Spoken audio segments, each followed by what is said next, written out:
All right, well, good afternoon. It is 2:34, so I'm going to call the May College Senate meeting to order. We know it's really warm in here, and it's the temperature it's probably supposed to be outside, except it's going to snow tonight.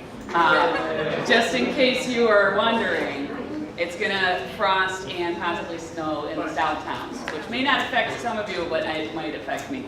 Not that it matters, but so that's where we're headed. So we did make a phone call. We're trying to cool down the room, so we feel, yeah, we know it's warm. We're working on it. Sorry about that. One other note with the stream, it's not quite up yet, and I think it's because of the warmth in the room. A lot of the computers are running slow. The technology for the stream is running slow, so worst comes to worst, it's being recorded, and then once ITS gets it back, they'll be able to upload it and have it on the site by later today. So just so everyone's aware of that. All right, so a few announcements that I'd like to make. Last meeting we talked about the opportunity for full-time and part-time faculty to become START advisors. And there were 3 dates, but there were just 2 new ones added, which I'm very excited about because I was unable to attend the first original 3. But there's 2 more. One's at North Campus on May 29th, and then one's at South Campus on May 30th. They both run from 1 p.m. to 3 p.m. And I just want to mention again what a great opportunity it is for us to be able to service our students more than just teaching and being in the classroom. So I would like to urge you to think about that as well.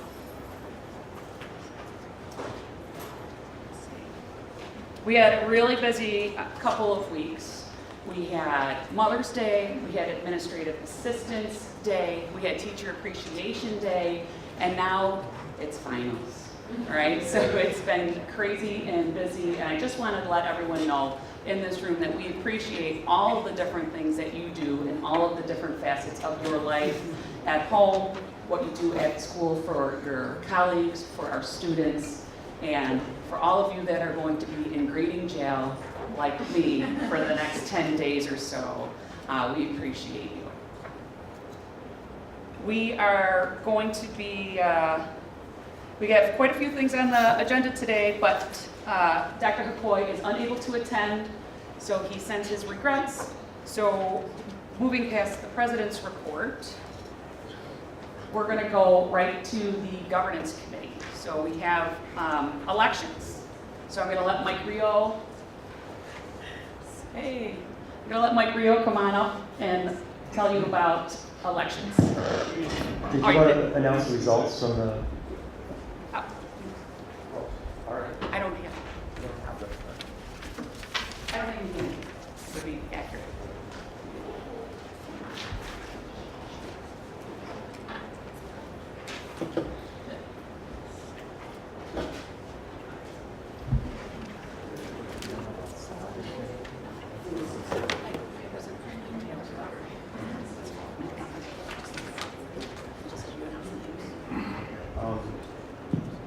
So we have results. We have results for the election that we'd like to announce. We have some elections that we'll conduct from the floor of the Senate today. And I suppose we should start with the election results first. There's no visual for this, but I'm going to list the results for those elections. So we had a number of elections. We had an at-large election where the candidates that trying to find my notes. All right, so the following won seats as at-large candidates: Shannon Renaud, Francis Moyer, Jason Perry, Greg Gillis, and we are going to have a runoff election for the remaining seat for at-large. We'll open that election tomorrow morning, and it will run until May 24th. We'll have the ballot boxes set up again. Yay. And so the runoff for, there was a tie, yes. So there's a runoff for that last seat because there was a tie. The two candidates running for that seat will be Carrie Owens and Douglas Vandermeer. And if, again, encouraging everyone to vote. Again, support the candidates that are running and look for the ballot boxes and announcement on an email or reminder to run or to vote. Okay. Other election results include Liberal Arts City, Derek Bateman and Sabrina Kane have won those 2 seats. Election results from South Campus, Liberal Arts, Marianne Partee and Jacqueline Bossman. Election results from Liberal Arts North, Chris Vogt, Mary Pandolfino, and Linda Perel have won. There were 3 seats at North Liberal Arts. And for Business Public Service South, Mary Angela Gadigan. Business Public Service North, Thomas Webb. Business Public Service North, Jacqueline Diapal. Health Science City, Edon Ball. Health Science North, John Braun. And we will have another runoff. There were 2 seats for Business Public City. One of those seats, Dorothy Johnston won a seat at Business Public Service City. We'll have a runoff at Business Public Service City, Pamela Simith and Joseph Krnitsky. I think that's all the results, and we'll get that to everyone so you can see it. Yeah, it'll be posted. All right. The elections that are happening from the floor, nominations are open, and nominations can be made from the floor today for chair and vice chair. And we will also have an election for voting representative from the non-voting liaisons. I'd like to start with the call for nominations for chair. We've received 1 nomination. Colleen Quinn has been nominated. Other nominations from the floor at this time? Joy? I call the nominations to be closed. Second. Third. Okay. I don't know if there's a parliamentarian rule on that, but has everyone had enough time to, is that a motion? We'll close them if that's, if there are no other. If there's no nominations, then the nominations are closed. I don't know if we needed a motion to do that, but they're closed. Okay. Nominations, we've received 1 nomination for vice chair, Erica Hendra. We are open for call for nominations at this time. Any nominations for vice chair? In the absence, Nomination will be closed. I in the second. absence of nominations, we'll close the nominations for vice chair. Would you like to address the Senate? Yeah, I guess. All right. Well, that just saved us a whole bunch of time. Michael? I know I'm doing Doug's job, sorry, but the chair calls for the secretary to cast 1 vote. Yep. Oh, I'm So, sorry, I didn't hear that. Kim, would you mind casting a ballot for chair and vice chair, please?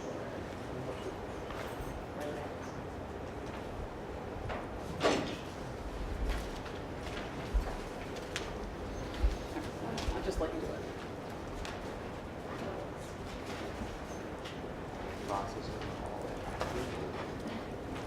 Tom, do you want to observe?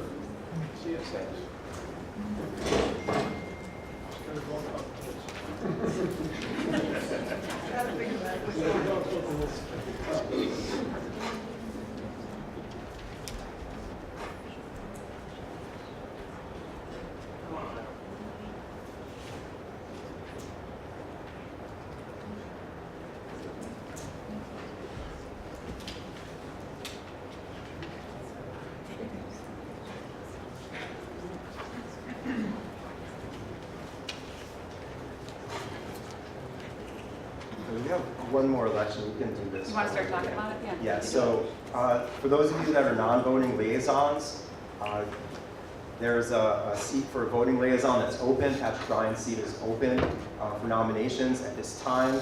Is everyone who is a non-voting liaison that's here know who you are? Yeah. Want to run through those names? Okay, so the list of names for non-voting liaisons. Kenneth Bar. Yeah. So Marlene Arnold, Kenneth Barnes, James Thierl, Mike Begane, Maria Carroll. Right, yeah, she's gone. All right. So Paula Furland, Tracy Gast, Susan Holloway, Harry Kahn, Jean Claire, Joe Lundeen,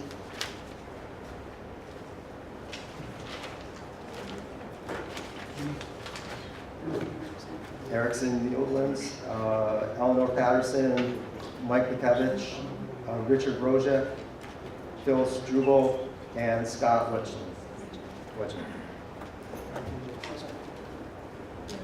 You can vote, And Paul Ron. and we can take nominations. You just read off a long list of people, and is it my understanding that there is one voting position that we are nominating for? Yes. Yeah, so we're nominating from AAECC members that are non-voting liaisons. Anyone who is a non-voting liaison, however, even if they are AAECC, may nominate and may vote, but they must nominate an AAECC member to that position.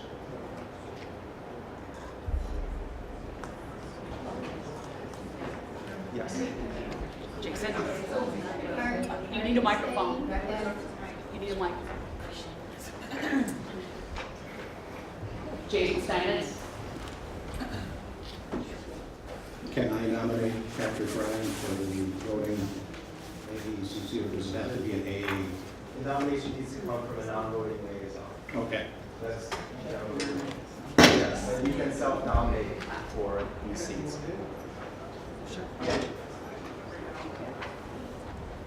I'll nominate myself. Marlene? Thank you. I'll nominate myself. Okay. I've already won. But, okay, I'm non-voting. Can I nominate? We'll have an election. We'll have an election. We'll have an election. Okay, other nominations for this seat? In the absence of other nominations, we'll have an election. The ballot boxes are in the hallway. We have ballots prepared. You will need to write in the candidate that you are voting for, and we can announce the results before the end of this meeting. Only non-voting liaisons can vote for the voting representative for non-voting liaisons. And we'll start that election at this time. Are there questions before we proceed? Would either of the candidates like to address the Senate before the election? Make a statement.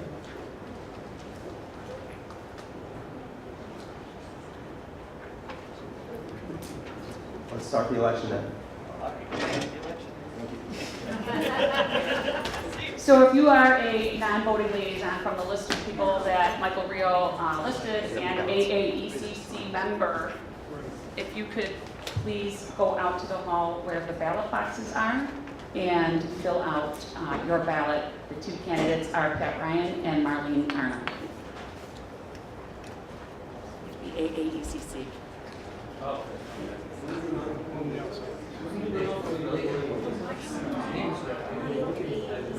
They have to be AAECC, right?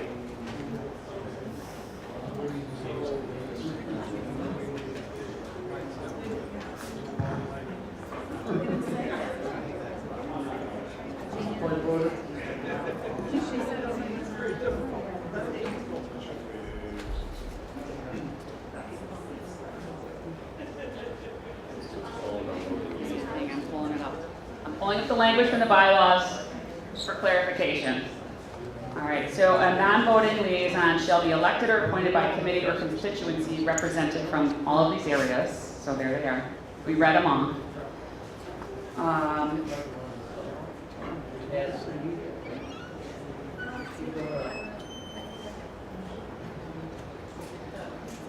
elected AAs right there.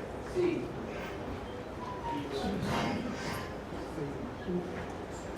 There will be an additional 4 elected AAECC voting senator positions. Any AAECC member who is a non-voting liaison will be eligible to run. Initial terms will be of 1, 2, and 3 years to be decided by a random drawing. I don't know. Anyway, subsequent terms shall be for 3 years. All non-voting liaisons will be eligible to vote. So there it is. All non-voting liaisons will be eligible to vote, including non-AAECC members, but only AAECC members will be eligible to run. So if you're on the list, like, hang on, I'm pulling up the information. So if you are on that list, I'll pull that list up again. Hang on.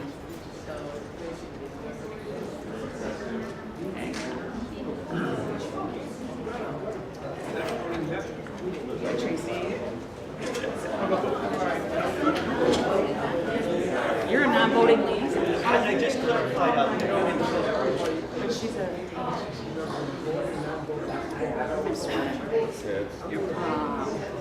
I'm pulling up the member list again for non-voting liaisons. Why am I blind? Oh, it's already out.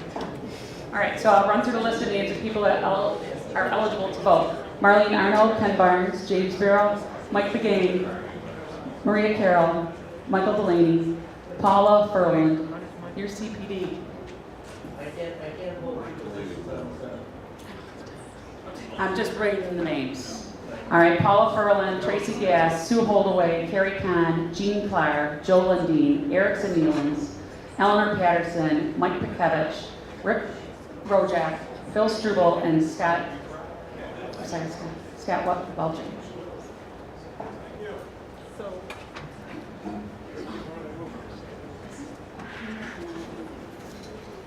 Oh, you're a voting liaison? Yeah. So.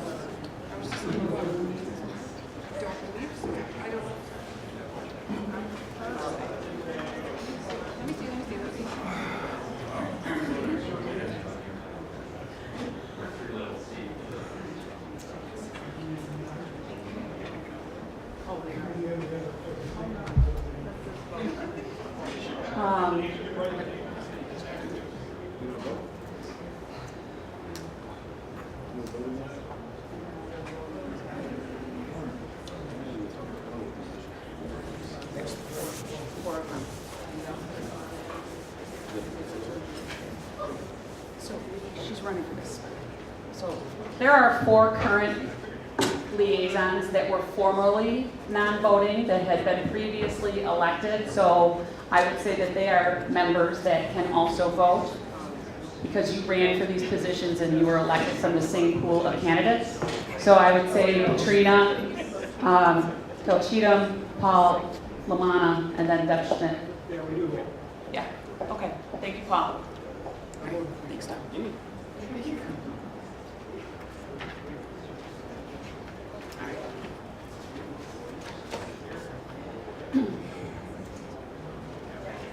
All right, so while they are doing that, we have the academic freedom policy. We have seen it a couple of times. We tabled it at the last meeting after some discussion, and we asked for feedback from the college body to be delivered to Joanne Comerauer and Michael Delaney, and all feedback was considered, and so now we're bringing this back to the Senate floor.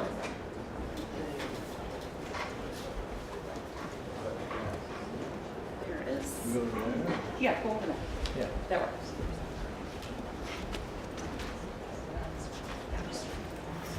Yeah, I'm gonna make you talk, Joanne, don't worry.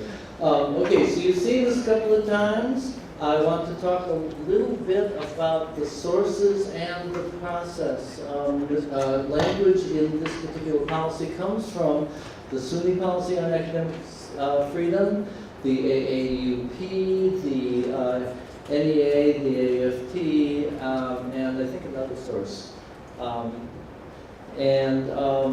This has been extensively vetted, It has been looked at a couple of times by the FFECC Executive Council, and in fact, just a couple of weeks ago, they voted to endorse this as written. Okay, it's about to go to the Board Policy Committee. So basically what we're looking at, we did not receive, to the best of my knowledge, I did not receive any feedback via email from College Senate members, neither did Joanne. So I guess we'll open it up for discussion and questions. This is coming from committee, so it does not require a motion. Or a second. It was also. John? Motion to accept.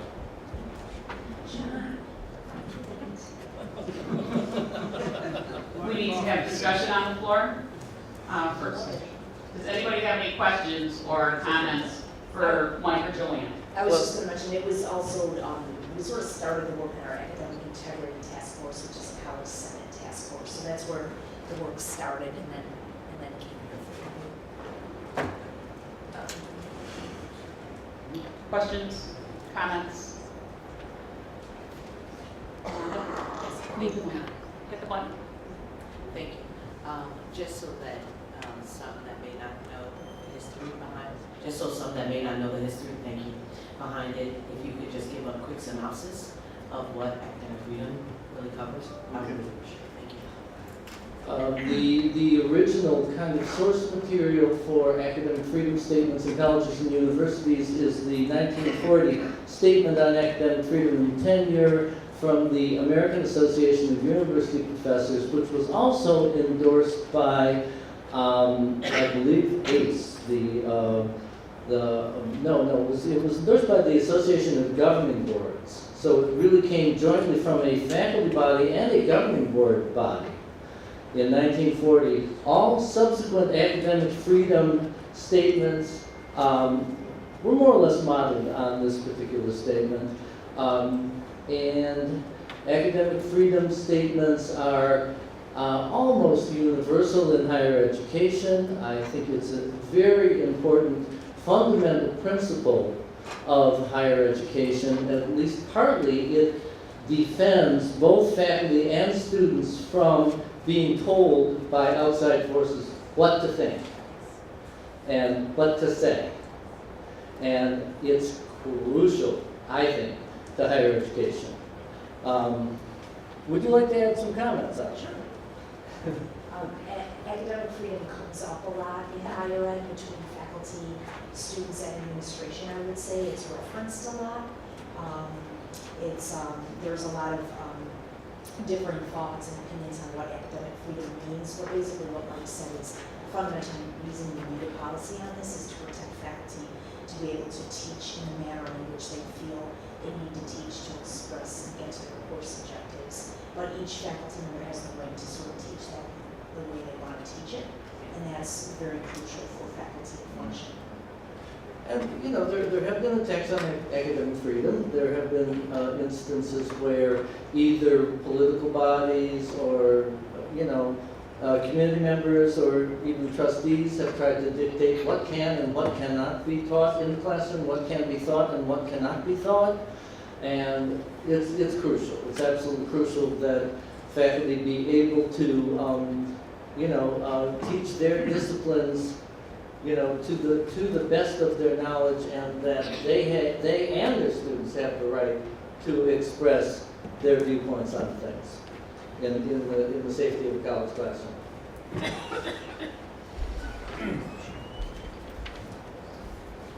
Paul, did you have a point?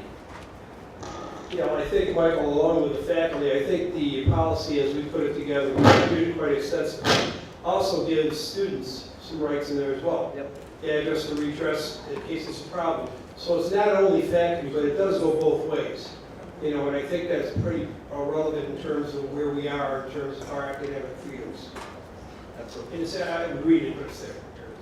That's exactly what I was going to say, highlight that Perfect. for students. So I highlighted the point specific to students that is in the policy, and it is referenced by our fourth. There was an Inside Higher Ed article. It's actually a really nice article, and it summarizes all the work done by the other four references on this policy. So, but we took the language from that specifically. Right, Carrie Nelson was a former president of the AAUP, the American Association of University Professors. I don't believe you had a second, so I'll second it. Although your discussions. Right. I believe because it came from a Senate task force, we didn't need a first or a second, so it's a live motion on the floor, open for discussion currently. So, is there any other discussion on the policy on the floor? All right, so that being said, we're going to take it to a vote. All in favor? I'm going to let them sneak out of the way first.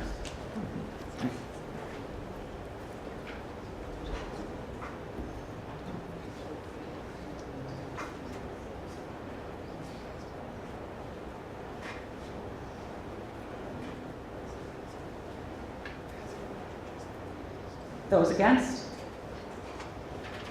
Abstentions? And the motion passes.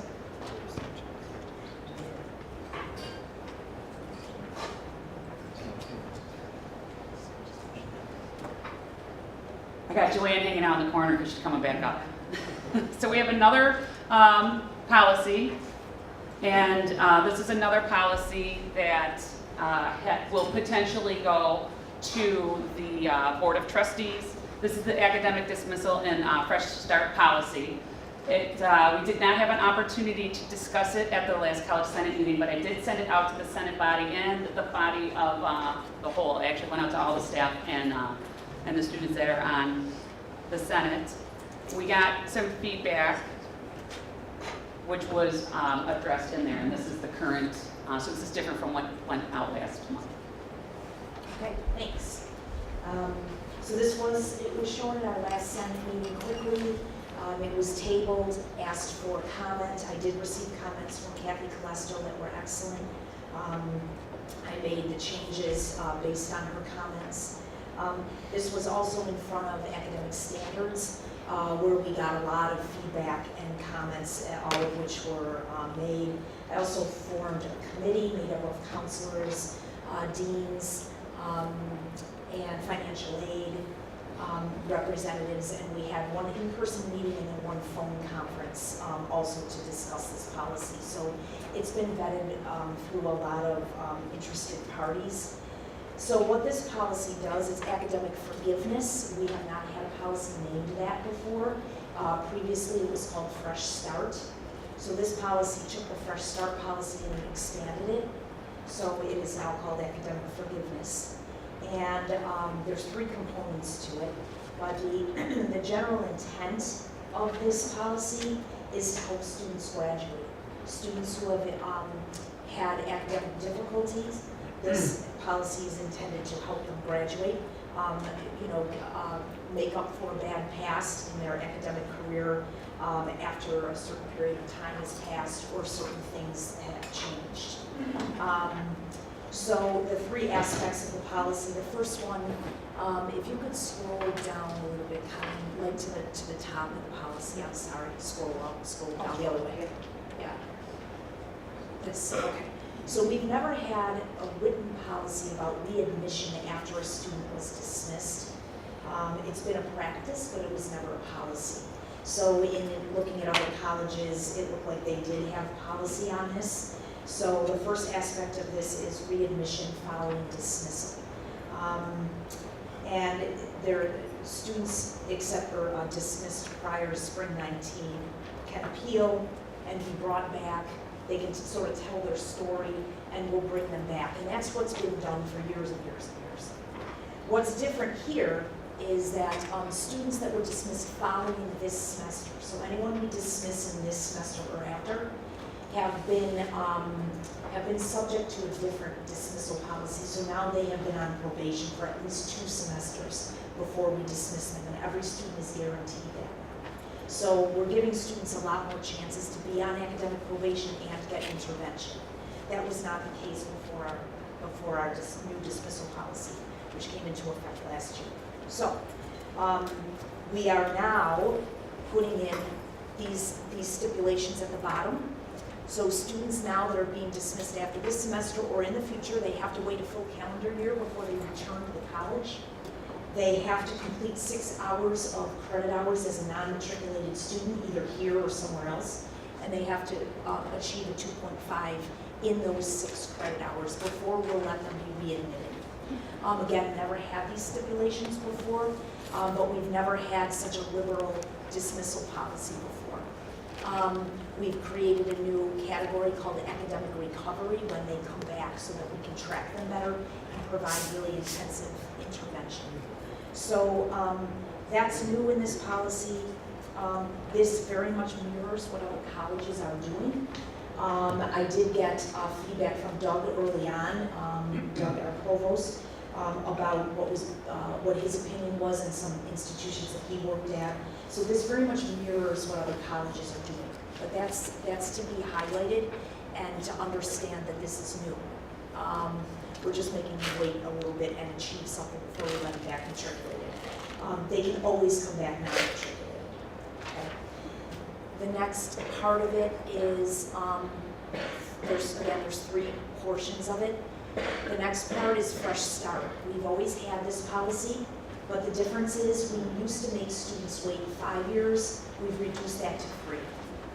So again, being a little bit more liberal and forgiving for students. 5 years we found was not similar to what other colleges were doing. Most colleges were at 3. So we brought it down. They have to be absent from the college for 3 years in order to be eligible for Fresh Start. And basically what Fresh Start is that we will, what we call it, tee off their grades, which means that those F's and D's are no longer counted in their GPA. They stay on the transcript, but they're not counted in their GPA. The only purpose of this is to help students graduate.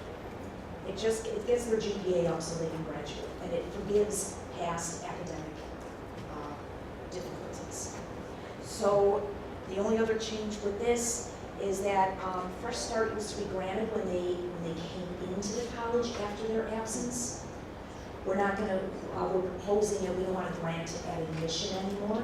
We want to grant it after they come back, and they've been here for a semester and they've shown that they can get their GPA to a 2.5.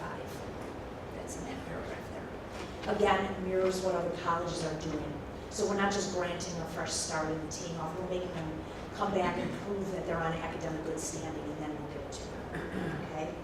So that's the important parts of understanding what's changed about Fresh Start, 3 years instead of 5, but making them find some success before we grant it to them. And then the last part of the policy is, sorry, I don't know if I'm going too fast. The last part of it is this 36 credit hour adjustment. This was never policy, this was practice. And it was only practice done by people who had been here a long time, that knew about it. People who were newer did not really know about this practice, so it really wasn't done a lot. So now this solidifies it, it makes it an official policy. Also mirror that other colleges. So we have always called it the 36 credit hour adjustment, so we kept that term for it. And what this does is it allows students who, allows them to get 36 credit hours of grade C or lower to be excluded from their GPA, again, to get teed off and not included in their GPA. This academic forgiveness program is only available to students who change academic programs. So for instance, if you're in culinary, you absolutely bomb out of culinary and now you want to go into auto tech. All those culinary courses you took are no longer applicable to auto tech, so we'll tee off those F's and D's. They no longer count for your GPA, and you only take your auto tech classes. So it's only open to students who change academic programs. It should be noted we don't typically award this in general studies, because general studies can accept credit from all programs, so typically this is not awarded to general studies students. It's more for specific prescribed programs. Again, students must show academic improvement by earning, so if you switch from culinary to auto tech, you have to earn a 2.5 in your auto tech before we'll tee off those grades from culinary, again requiring some success that was not always the practice before. And I think that's the highlight of this, again, making something that was sort of a practice now part of policy. What you should understand about Fresh Start and 36 credit hours, the grades stay on their transcript. It's not like we're wiping them clean, that if they go off to UB, they stay on their transcript. It's really just an internal policy to help students graduate and get their GPA up to a 2. These have been vetted through financial aid. I know there's a lot of questions about how this affects financial aid, and they have reviewed it and told us that this is legal and everything through financial aid. All right, so we have a policy, and I would like to ask for a motion to accept this policy. Jason Steinitz, a second. Dorothy Johnson. We have a motion on the floor. We're open for discussion. I'm going to ask Joanne to stay up here to help me out with questions. Only voting senators may comment. Call them on. Oh, I can't call her yet. You can call me, Joanne. Sorry. I want to give Joanne some kudos on this. Number one, we spent a lot of time developing, taking all the things that we've worked with for students over a whole number of years and putting them together in one policy. And it really was your efforts and a couple of other people that I failed to mention. At least you're doing it. Yeah, did a great job. So the idea here, and I think we've always done it, grades are never removed from the transcript. I mean, in terms of these kinds of policies. All they do is use the letter T, which just kind of is a computer term. It takes it off, so it doesn't add into QPA. Generally speaking, the state university schools, well, UB for sure, adds them back in when they do a transfer. The private schools, on the other hand, usually don't. They usually take the credit because they want the students. Yeah, it's just how it works out there in the public. But it does help an awful lot of students. And I think the important part of this is that we're doing this after the student is here for a while. So we're going to make sure the student really wants to be here and achieve before we do something that's going to change the transcript. So I'm in favor of it. And again, good job. Thanks. Thank you, Paul. Sean? Yeah, I had actually two parts to my question, and Paul might have answered part of it. First of all, I have no idea how many students would be eligible for something like this. Are we talking about a lot of students? Are we talking about just a few? Paul? We don't see an awful lot of them. We do see a bunch of fresh starts. You know, we probably see, my guess would be 20 a year. You know, 36 credit hour policy, a handful maybe. That's because it was out there for people that have been here a number of years, knew it existed, but they basically, most everyone did. The academic recovery, relatively speaking, that's a good new application of what we do with dismissals. You got to remember now, a student that's dismissed has been here 3 semesters already. As far as financial aid is concerned, since 80% of our students get financial aid, they would probably not qualify for financial aid. So we're not going to see an awful lot of people come back and pay for it on their own. You can't get a loan, you can't get Pell, you can't get TAP. So you're going to have to really want to be here to spend your own money.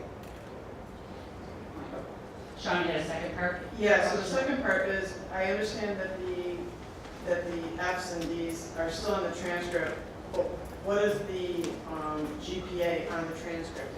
Is it the revised GPA, or is it the, okay. So potentially if this school is not really looking closely, or an employer or a scholarship, if they're looking only at the GPA number, it could potentially miss the fact that they got these numbers. Well, the grades stay on their final transcript, like also UB, when they get it, they would see those Fs. Some people might just look at the bottom line, which is the GPA, and say, Yeah. oh, this is their GPA. Right, so in that case, they get, yes, it's an improvement for them, because we adjust the GPA here. We're keeping track as hands are coming up, so we're going to try to stay in order. Phil is next. I just have a question. For the Fresh Start and taking off the GCA, do they have to retake those exact courses again to get their? No, we just tee them off, but that's a good question, because some students choose to retake the course instead of getting it teed off. Students they really generally confer with the counseling staff on which ones they want to get teed off and which ones they want to retake, because we also have a retake policy. That colleges don't have that. We do. So we allow students to retake a course and get rid of an F and replace it. Okay, we do that? So so for instance, if it was EN 110, or now 100, that they got an F in, we would probably advise them to retake that, because they're gonna need it to graduate. You know, if it's a course that doesn't have anything to do with what they need to graduate, they just want it to go away, we'll tee it off. So students can confer with us on what they want teed off and what they don't, or which ones they want to retake. Well, for my department, so if someone has to retake a biology course or whatever the ones that they get rid of, if they had a C and they retake it, they would get rid of that C? If they retake it, Well, I was just going to remind everybody that it's not a back and forth conversation, and you have to be recognized by the chair, and we need to take turns. sorry. Okay, Alonda, you're next. Phil, we can come back to you though. Yeah, I'm willing to let him finish, but you can come back to me. I'll yield it, yeah, I'll yield it back. Phil, last question, your additional question? no, I'll ask you private. Yeah, I guess I'll just respond by saying, I think, to understand that, it's, the counselors work with the students and they go through and they decide which ones they're gonna retake and then which ones they're gonna tee off. I think that's kind of how it goes when you meet with the counselors. Some they retake, some they tee off. I hope that answers that. Alonda. Thank you so much. And I referred it back because they were really great questions.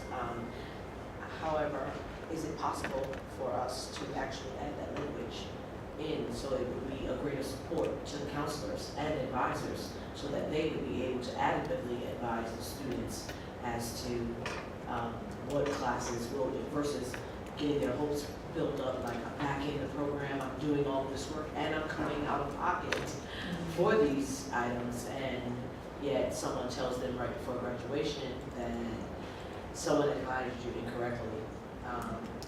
That's basically not built into the policy. So that would be point one.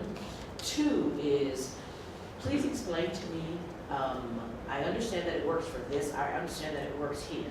That, you know, giving them that second chance, that fresh start, and pathways, that's excellent. However, our goal or our motto is start here, go anywhere. Those grades go with them. So another college, SUNY and or other, recognize those grades. So are we giving them some form of notation or documentation or certification saying that they have went above and beyond? Because sometimes life just happens and you just are not ready for college, or there's a death in the family, or some circumstances happen where kids just don't mesh well with professors. And is there something that would prove to another institution that it was just life at this point in time? Is that some other type of language that could be added to this document to kind of make it more meaty and supportive for faculty as well as for the student? Because that's what it looks like, it's supporting the student. Yeah, it's definitely a student-centered policy. Paul may be able to answer some of that I was just question going a to little call better out Paul. than me. He would know the answer about the transcripts and Yeah. any notation. He may be able to answer that a little We do notate, hello, better. Yes. we do notate on the transcript legend, but that T grade means T is on the back of the legend sent to every college. I don't know of any other transcript I've ever reviewed that stated why a student withdrew or why they got a particular grade. I've never seen a transcript in my, 10 years here.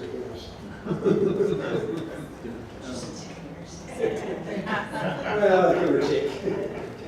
I would say for those circumstances, if students were applying to another institution, I know you have to write a letter and you can get reference letters to go along with your application, and I had to do that.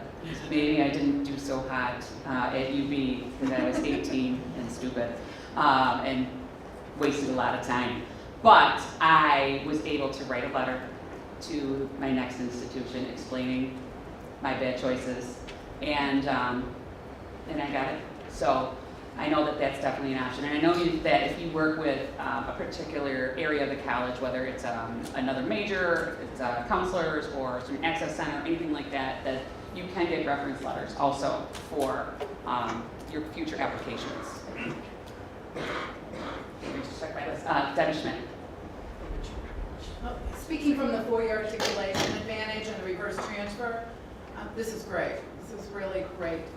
We have 12,000 stop-outs here at the college when I ran the last list, so who knows where those stop-outs would fall, into these categories.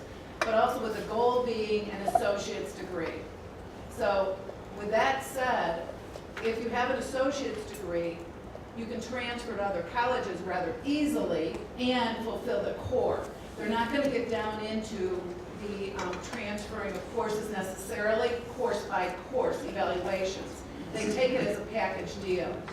So those teed off grades, I see it as a win-win for everyone, for us at the institution with graduating students, keeping them here, getting them successful to move on to the four-year school no matter what life threw their way.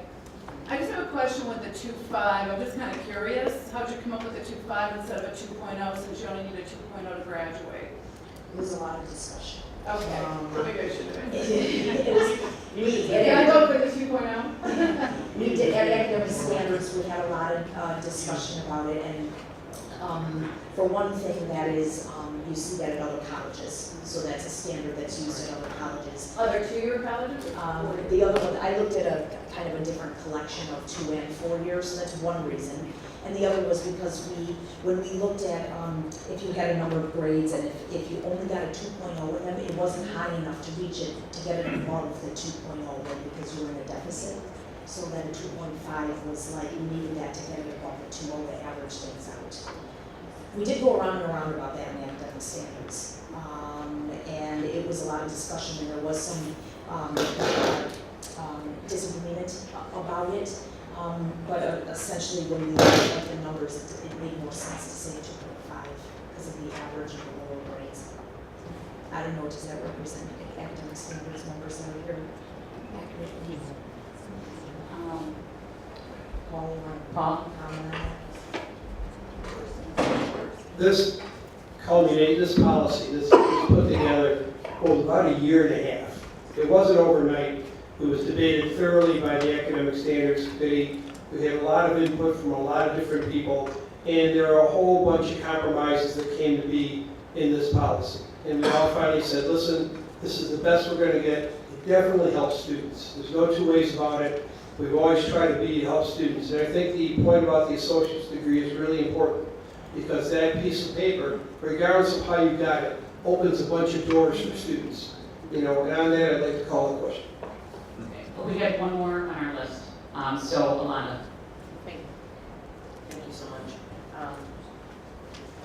This really is I do want to commend you, and I do know that it takes a long time for people to come on the same page, and this is really, really good. However, I just want to make sure that it is communicated effectively to our advisors and to our counselors, the process, so that, as well as to the student, and if it is in writing, it makes that communication or that transition so much more easier to make sure that they are on one accord and they understand, not just from mouth to mouth. You signed this document, here are the rules, this is what we have to abide by, this is what the consensus is.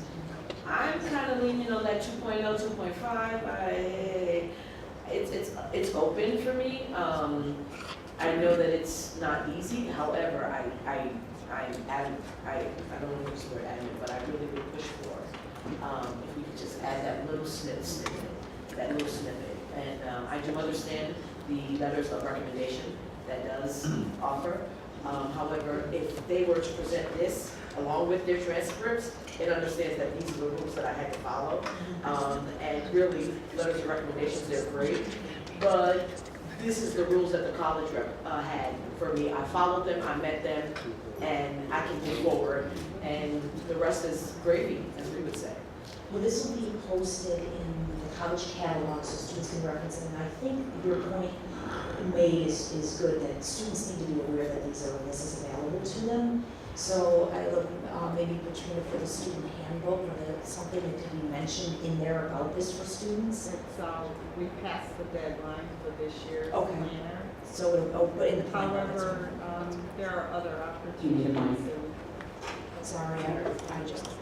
was just saying that we passed the deadline for the planner, for this year's planner. However, there are other opportunities that we can utilize in order to get the word out Okay. for this year anyway. Yeah, This because is I still agree. in time also, because this has one, if it proceeds Yeah, that- beyond today, then it still needs to go to the board policy committee and then go from there. And I also want to say that this is, it will be public record, because it will also be kept on the board policy on their portal. Jamie Smith is next. I just wanted to address, because I was a big part of the 2.5 discussion over the 2.0, and my reasoning behind it is because if you have a student with a 2.0 at 12 credits, and they take another 12 credit semester and get 1D, they then cannot graduate because they're below the 2.0. So I think we needed to aim a little higher to get them started, and then if they do have another bad class or a class that they can't, for whatever reason, they don't persist in at a high enough level, if they get under a C, then they're no longer able to graduate. So we basically wasted their opportunity because Fresh Start and the waivers is a one-time thing. Yeah. Thank you, Jamie. Thank you. That was perfect. Paul is next. Parliamentary procedure protocol, questions was called, needs a second. All right, Cooper, Lansing, second. Still want questions? So we have stalled on questions. Doug? You've got a second for going to vote, right? Second to call the question. Second for calling the question. Okay. So the motion on the table is to call to question. Any discussion on the motion? Those that approve? This is just for calling to question. Immediate voting.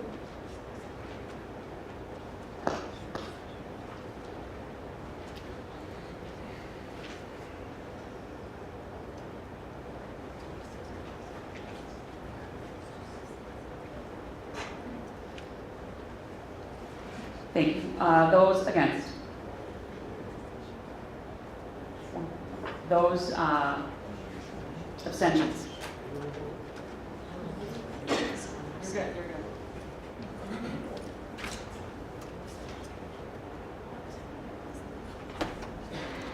All right, so the motion passes. We are moving to call to question. So we are going to an immediate vote on this academic forgiveness policy. So the motion on the table is the academic forgiveness policy. Those in favor?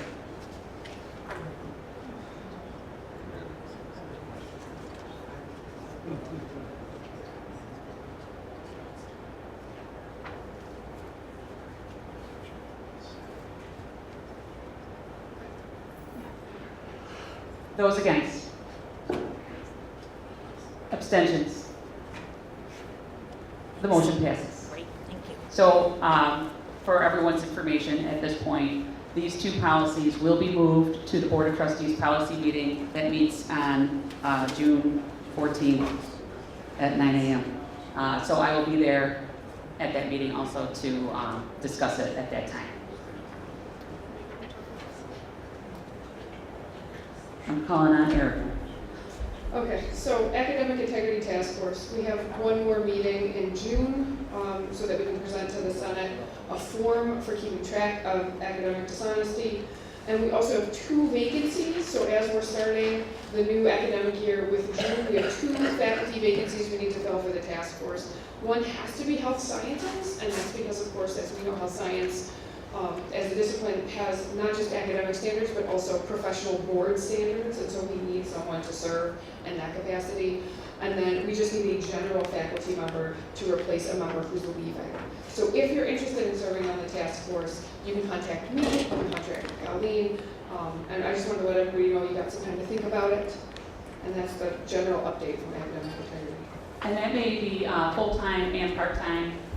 There's no stipulations FFBCC for that.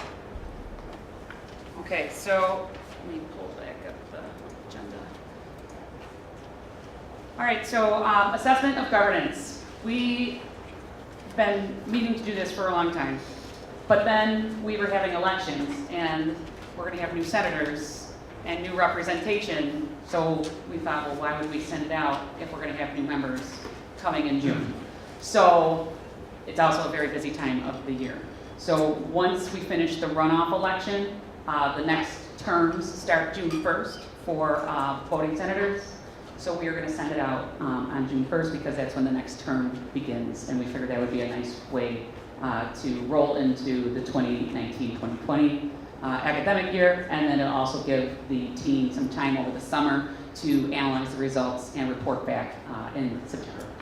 So I apologize for the delay, but we decided that this would just be the best way to get more accurate results, and plus it's the end of the year and crazy for everybody. So we're trying to be mindful of all the tasks at hand for everyone. Okay, so we're going to move to new business. I'm going to ask Patty Kaiser to introduce this. This is a resolution to form a task force, a House Senate task force to explore flexible teaching modalities.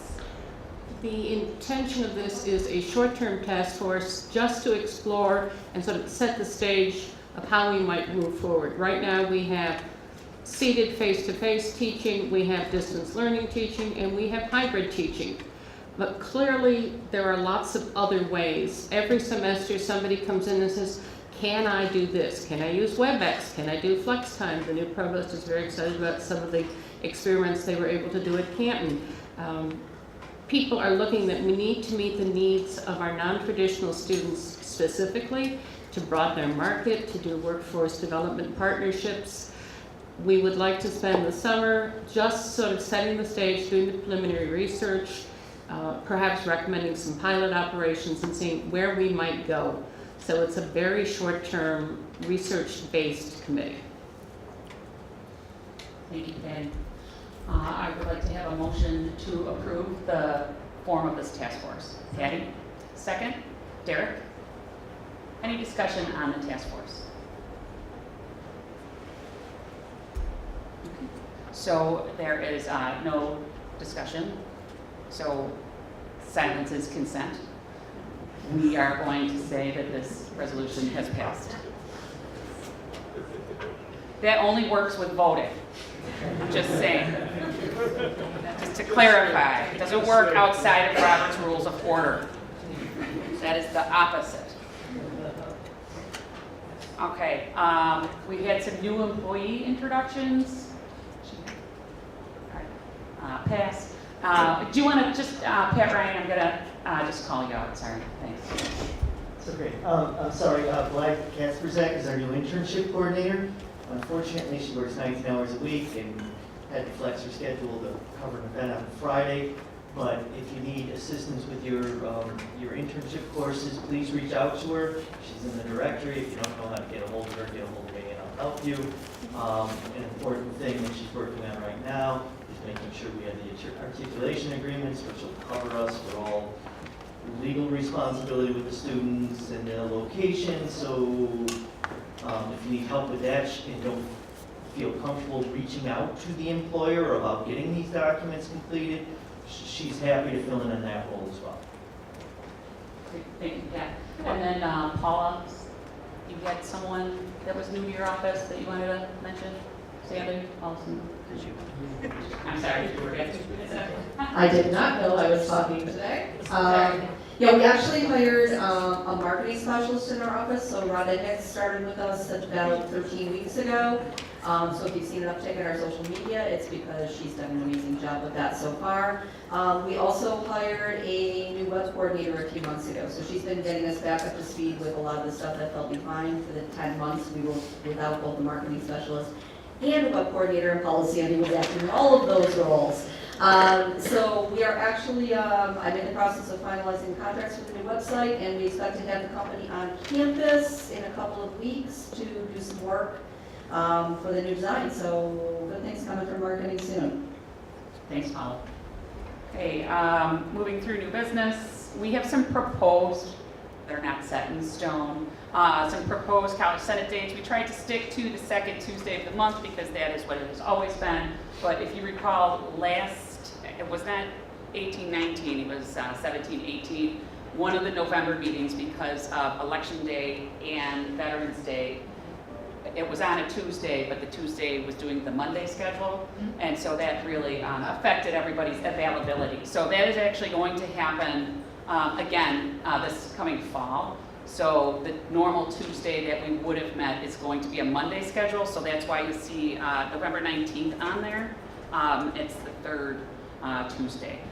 So we just wanted to, that was a lot of feedback that we had gotten previously, so I just want to point out we are cognizant of that, but we do make errors, so we will make these official in June, but take a look at them, see if they conflict with anything, and if they do, please let me know.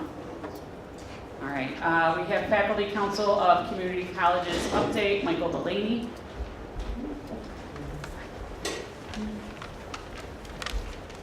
I'd like to note it's finally cooled off. I don't know if it's affecting you, but I'm really less flushed.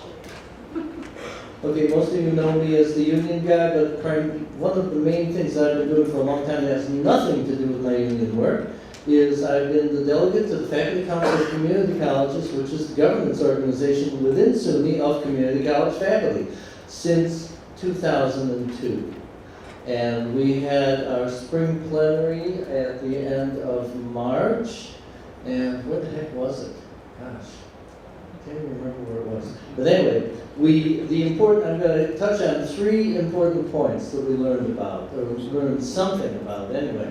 One of them has to do with SUNY Online. How many people here have heard of SUNY Online? Please raise your hands. Okay. A lot of people have. Luckily, we have our new provost, Doug Scheich, is on the planning committee for SUNY Online. So he's hopefully going to say some things, as is Patrick Ryan, about this report. Basically what it is, if you don't know, is it is an effort by SUNY to get into the mass market, large scale, online, all online education market. Okay, as for example, Southern Hampshire University, or University of Phoenix, University of Massachusetts just recently got into it. So a number of public systems have also gotten into this market. I don't know if there has been more clarity. The last I knew, there was not. I believe the programs for the pilot were selected from among all online programs within SUNY, but there are going to be more programs selected, and I don't know if we know what the process is going to be for selecting those programs. And Doug is shaking his head, and Patrick's shaking his head, so we still don't know that, and we don't know exactly how the students are going to be registered, where they're going to graduate from, which institution, because SUNY doesn't grant degrees, only the SUNY colleges grant degrees. And it was up in the air in terms of what the revenue sharing would be if there was a program from, for example, SUNY Erie that was accepted into this program. Exactly, who's going to get the money and all that kind of stuff. And I guess we're still up in the air. So if you guys have anything to add to what I just said, please add it now. No? Okay, we don't know anything more than we knew about 2 months ago. So, all right. I also want to mention the green paper on SUNY General Education re-examination, which was basically a set of recommendations from it was a SUNY task force on general education. It consisted of faculty, some people from SUNY Central Administration, both 4-year and 2-year faculty. And I think the main points, to go through them very quickly, were to try to make the SUNY general education system more consistent with what Middle States wants in terms of general education and assessment, to avoid the need for double assessment. The green paper does, despite what some people have said, does not push competency-based general education assessment or programs, but it does offer is trying to offer the campuses more flexibility. The recommendation was to keep the requirement for community college graduates to 7 out of 10 of the SUNY categories, but reduce the amount of general education credits that they're expected to finish before they transfer to 21 rather than 30. The Faculty Council of Community Colleges passed a resolution recommending that a provost advisory council be convened to establish a system-wide process for making kind of like some final decisions about what this will look like. The green paper is really just recommendations. The idea is less, not more assessment, or simplified, maybe not less, but more simplified assessment, and more flexibility. So, if you're interested in this, talk to Erickson Lelands, and he'll give you everything you need to know. Anything you want to add? Eric? The only thing is, with that 21 credit hours that's proposed, nothing has been officially formalized, at least from my understanding. That doesn't mean the program can't go above that here, because they are going to have, for the baccalaureate degrees, still maintain that 30 credit hours. Okay. So if we do want, if units still have 30 credit hours, we can still maintain that, but as you mentioned, it does provide more flexibility in terms of this. And then cohesive is what I've been using, so that the middle state's assessment aligns with the student assessment. Right. Okay, and the other thing that I wanted to report on that we heard about is a new program from SUNY called Prodigy, which the intent is to try to help the various SUNY campuses with funding, with basically getting more diverse faculty hires. So, and it is an intention, and possibly PK knows more about this than I do, but the intention is to actually fully fund the cost of a diverse faculty hire fully within the first year, half in the second, and 1/3 in the third year. Just to give like a little financial incentive for, and a little, financial help with more diverse faculty hires. So exactly how that's going to play out for us, I'm really not sure. Anything to add? Anybody? No? Okay. And that's really about all I've got. And I'll take questions or I'll sit down. Either one. Joanne. Joanne. Is that? This is on, I don't know. There you go. Yeah. You should be able to tell. Just gotta be close to it. Is that SUNY policy, like, approved for the funding of? The Prodigy? Yeah. Yeah. Like, is it a valid? It's going to happen. It's happening. So if we interview minority candidates for faculty, those candidates could be funded for the college from this program? I don't know the details of what you've got to do to get that funding. I can help. Oh, good. Tracy Archie is leading our efforts. We actually have to submit a proposal. So there's a proposal process that you have to submit, and then you get approval, and then you can use the funding to hire. So you have to basically say what you're going to target. Yeah. There has to be some sort of plan. You just can't, you're just going to hire. So there has to be a process, or a plan, like I want to hire nurses, or I'm going to hire for a particular department. So she's working on efforts. If you'd like to participate, I think we just had one initial meeting, and she's scheduling additional meetings to begin to put the proposal together. And I think it's due in July or August or something. Oh, no, September. But anyway, she's leading our efforts for that. So if you're interested, just reach out to Tracy Archie. Okay, thank She's our Chief Diversity Officer. All right. And take Tracy, yeah. Okay. Anything? Other questions? No, I did want to mention, by the way, about the SUNY Online. One of the concerns that has been expressed by a number of the community colleges is the fear of having our online students cannibalized by this program and what to do to prevent that from happening. And I know that Doug has strongly advocated against that happening in talking with the committee. Right. Thank you, Michael.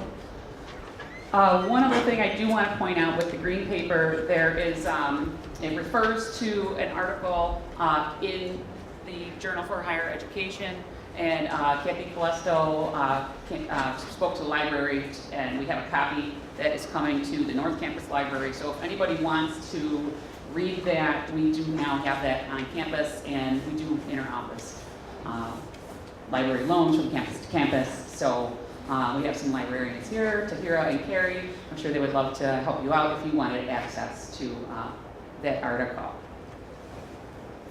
All right. Come back to this. Okay, so we are now at my new favorite part of the meetings. So this is for the good of the order. So again, just to review what for the good of the order is, this is if you're not sure if a topic should come to Senate, but it's a concern, or it's a question, or it's something you'd like to know more about, this would be the time to bring it up here. And if nobody in the room has the answer, that is something that we could definitely try to find by June. So does anybody have anything they would like to add to the agenda for good of the order? Nikki? I'd like to make a motion. Or, all right, go ahead. I move to rescind the motion to approve the Academic Dispute Adjudication Committee that was voted on at the last meeting and include a counselor as a voting member of the committee.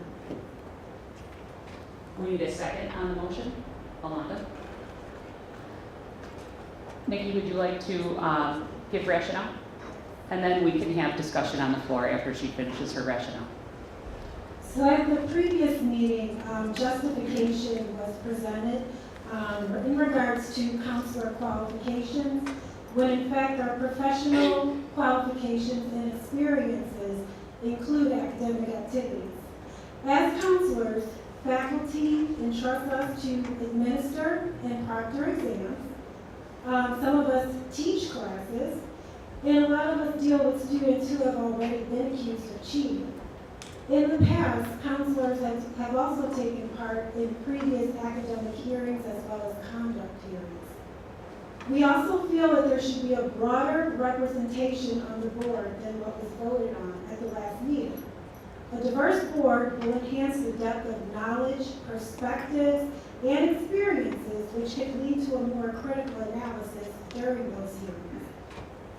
Back in March, 5 counselors were among a group of SUNY Erie faculty, staff, and students who were recently trained in the adjudication process as recommended by the Academic Integrity Task Force Committee. Counselors are willing and able to serve as impartial, unbiased, and neutral members of the panel and not advocates. Please keep in mind the objective of such committee is to review cases and hear cases regarding academic dishonesty and render decisions solely on the evidence presented. It is not based on teaching or classroom experiences. Thank you. So that is the rationale for the motion to rescind. I pulled up the resolution from April. The motion on the floor is to rescind this specifically. Is there any discussion? We're going to try to keep track of this. Yeah. Is there a reason why the students came forth, the students that are members of that committee? Is there a reason why they came forth?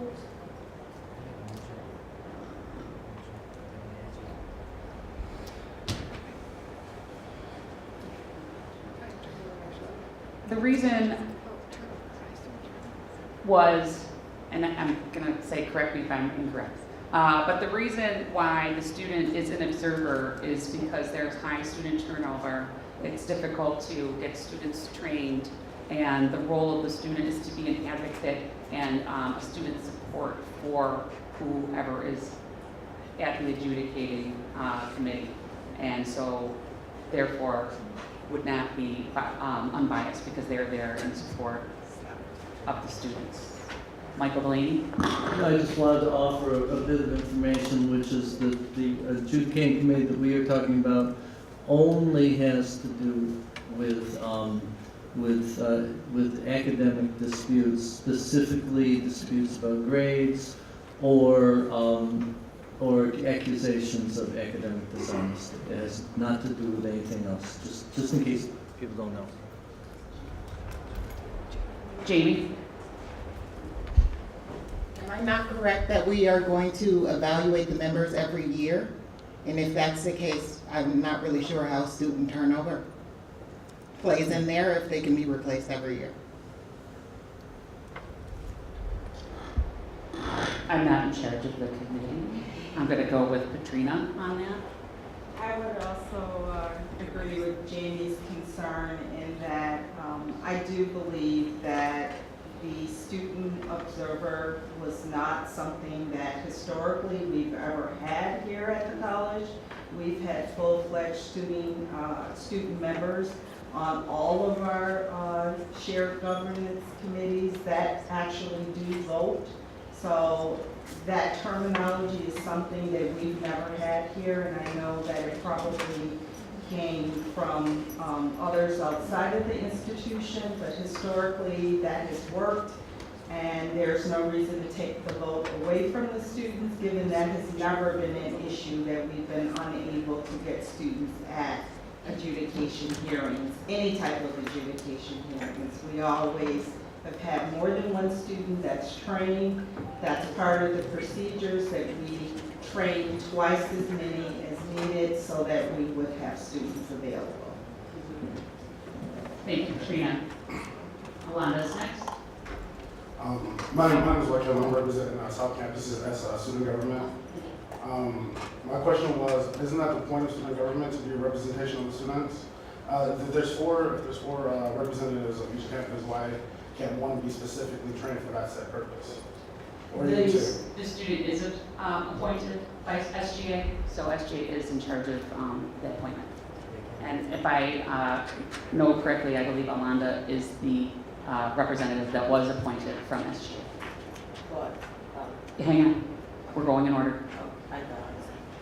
Well, no, because I called you and you pointed at him. But no, he's So, before me. Yeah, his hand was on the couch. all right, Chriselle?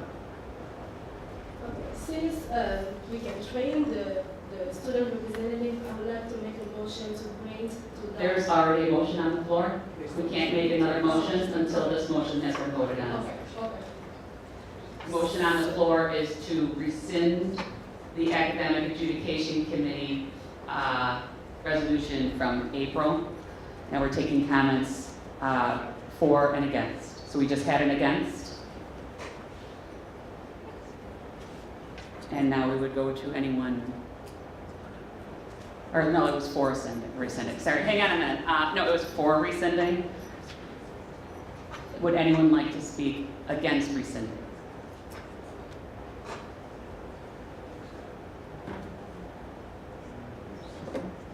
So with that, there's no more questions. Cooper?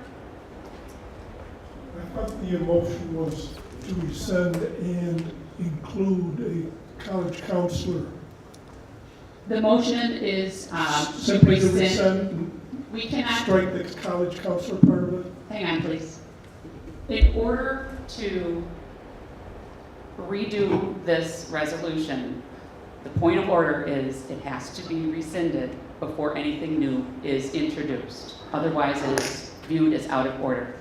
So, in order to have further discussion on the change of the committee, this has to be rescinded or not.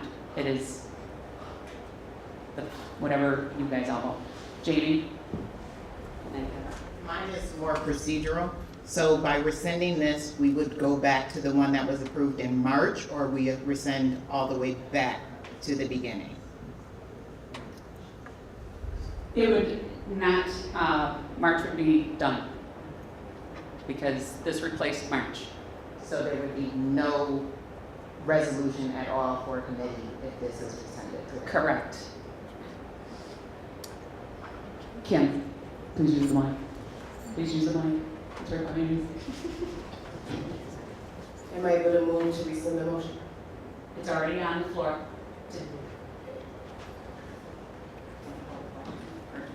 Call the question. All right, so the motion is to call the question, discussion is done. Someone seconded. Tom?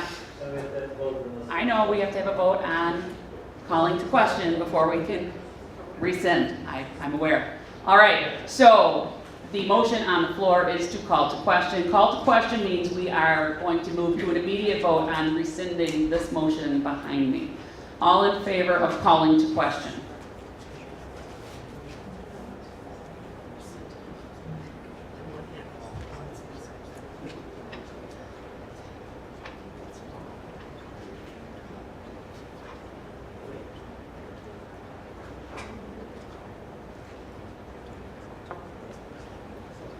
Those against?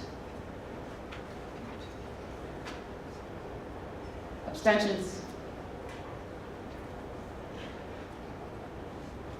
The motion passes. We're moving to vote on rescinding this resolution that was passed in April, that passed the resolution, or that replaced the resolution from March.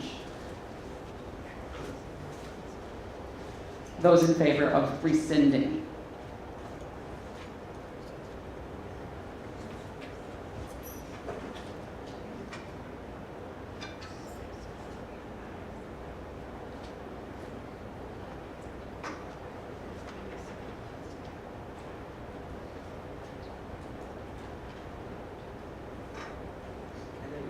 We're just double checking. Okay. Against rescinding?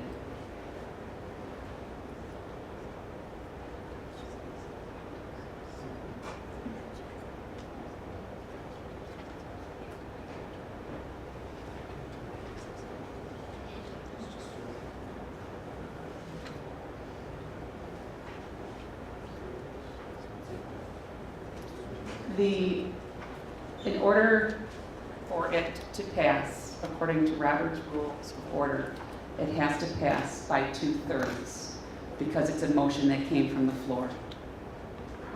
Where is my calculator? Hang on. Oh, abstentions. Sorry, did I do abstentions? I did. All right, abstentions from voting.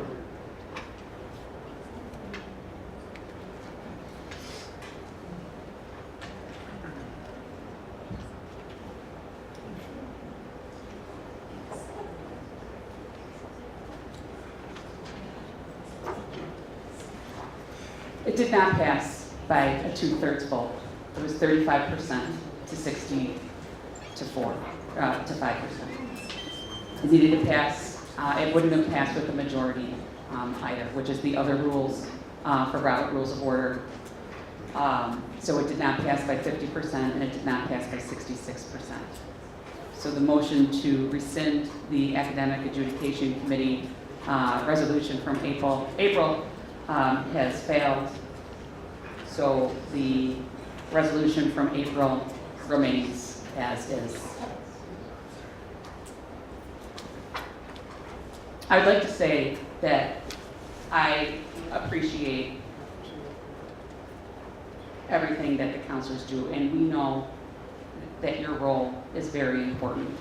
And I want to say that just because a counselor is not listed as a voting member of this committee, it does not mean counselors are not a part of the process. The students get an advocate, and many times, as in the previous adjudicating committee, they called the counseling office to have a counselor assigned if a student did not already have an advocate that they wanted. Also, depending on the situation in which the student comes to the Academic Adjudication Committee, if the student works with counselors, if they work with student access, those people will be brought in as expert testimony. This isn't going to be one student and all these people in a closed room where there isn't going to be information discussed, and expert testimony will be brought in from any area of the college that is necessary for the student. Amanda. I have a question. Please help me to understand that the motion when it was passed, I didn't know, based on what I understood, that the recension took it back to its original document and not completely amended, because you approved that and then created another document. So based on Robert Rules of Order, you are supposed to go back to the initial document and not discredit it. You can't do that based on, and the Parliament should be able to confirm that in accordance to Robert Rules of Order, most importantly.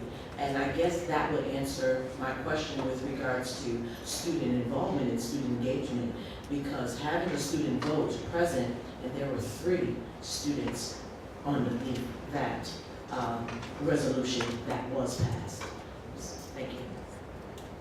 The discussion on the floor in April was documented in the minutes, and it was known that this was going to replace the policy that was presented in March, and the Senate body voted, and that is the outcome.